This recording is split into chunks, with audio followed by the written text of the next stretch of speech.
Thank you, Your Excellency. Ruben has already nudged us to move into politics. So I'm going to be asking you political questions, about 3 questions rolled into one. You had your state congress some days back. How would you describe it? Would you say, the way it went, would you say that Congress has further united the party in the state?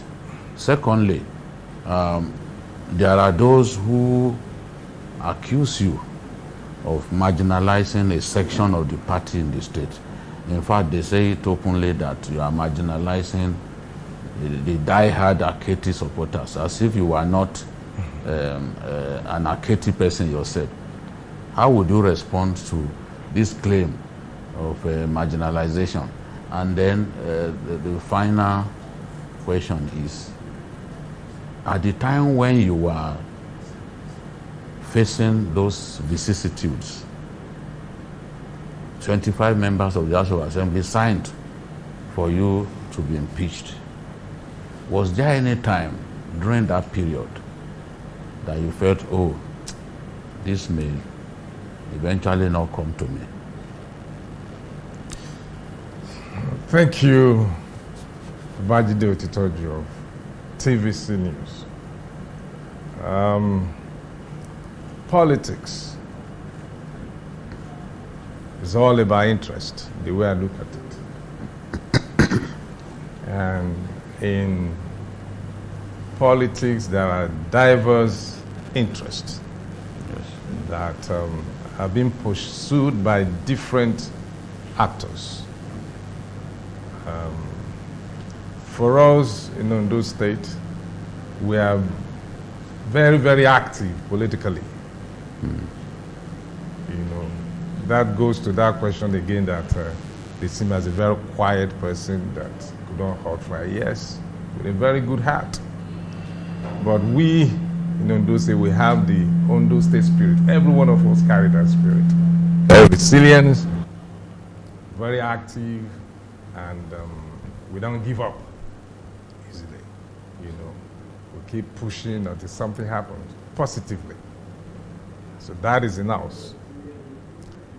Talking about Congress first, before talking about division, whether the Congress has helped in uniting the party or has further divided us. I'll go, I would track backward which you mentioned, when I was deputy governor and when I was about to be impeached. Let me take you from there because of division and being united. At the time, that was when I can tell you that the party was divided because different people were pushing for different agenda. And I can tell you, for those who are members of the cabinet at the time, if the truth should be said by every one of them, it was a known fact or truth that my late principal even endorsed me on the day of our inauguration when I was his deputy, on the 24th of February 2021, where he made an open declaration which is still documented till today. When he was trying to interpret my name and was talking about how I'm going to move on from deputy governor. If you are going to move up from deputy governor, you won't go back to commissioner. You're going to move to become a governor. That is the import of that statement. You move on from there, that he has to come down for me to grow and all of that. It was said, it wasn't part of his speech. He was moved and he spoke into the future, which eventually has happened now. That has always been his intention. And sometimes during our executive council meeting, when he just fed up with some things, and we just, well, if I can't finish all of these, when Lucky comes, he will complete them. So openly, he has endorsed me from day one as his deputy. And within the ESCO chamber, he has also made it known to every other ESCO members that this is the anointed one that will succeed me.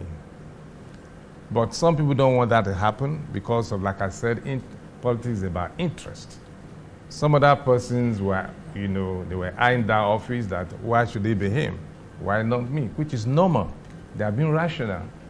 And when the opportunity came, when the governor was ill, so there are all kinds of voices.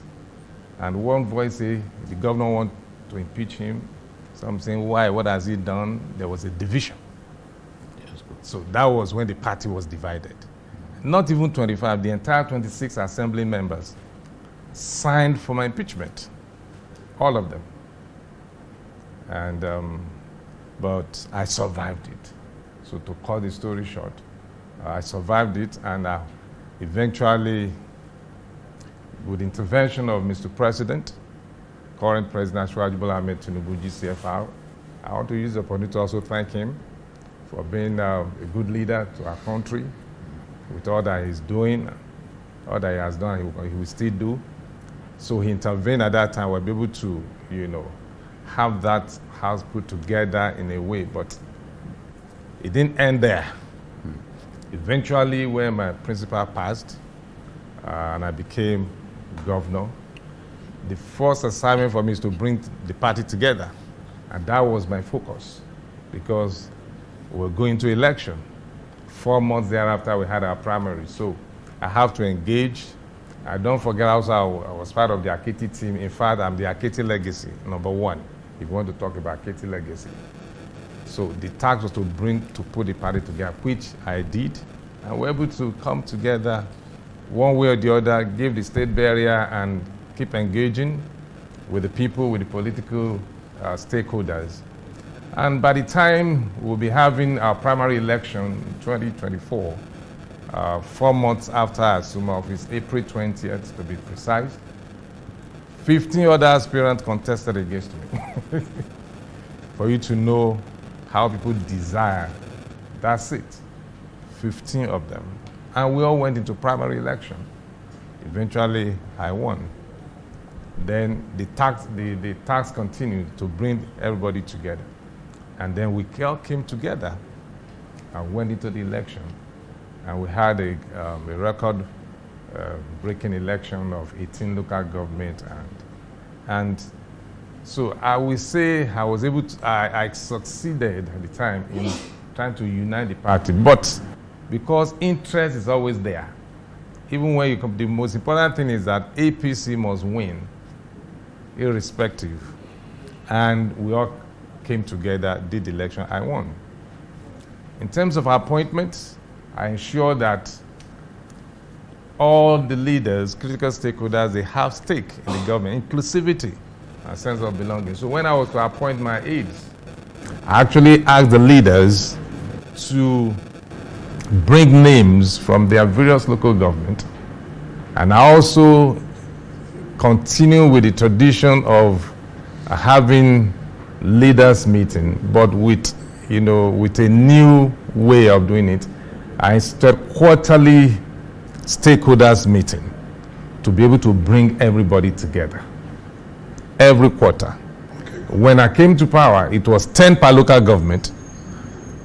I increased to 20 per local government to 30. Currently, we are running 60 leaders per local government having quarterly meetings. Try to bring the party together. So that has been running. But now for the Congress, just to now zero in on your question, whether it has further, divided or united the party. The party is not divided. APC is one. APC is one. We are not divided, but interest differs. When it comes to the presidential assignment, that is in terms of election that is forthcoming, the entire Ondo state is APC. We don't even have a position, because the last PDP governorship aspirant that contested against me has defected into our party. He's with us. So we don't have any other than APC. So for president, it is one APC. Even for governorship, even right now, if the time I'm going to run or anything, because it's one office, it's just everybody will support. It's only now that people want to go into Senate, House of Reps, House of Assembly. You have different people, you know, for one office, maybe for Senate, Northern Senatorial, you have 5 aspirants, and having 5 different having followers that are different. So there will be push and pull. That's what we are seeing. It's not as if the party is divided. We are not. So going to the Congress, different aspirants want to become chairman of the party, secretary, and all of that. So you will see that push and pull happening. And we have gone into the Congress. We had the Congress. So the party will eventually release the result, because that has not been announced, but we had our Congress at the ward level, the local government, and at the state. So all of that has been done, but we are not divided. APC is one in Ondo State. Okay, Governor. Well, except that many observers, commentators, members of your party will not agree with you. And that's why I said politics is hot in Ondo State.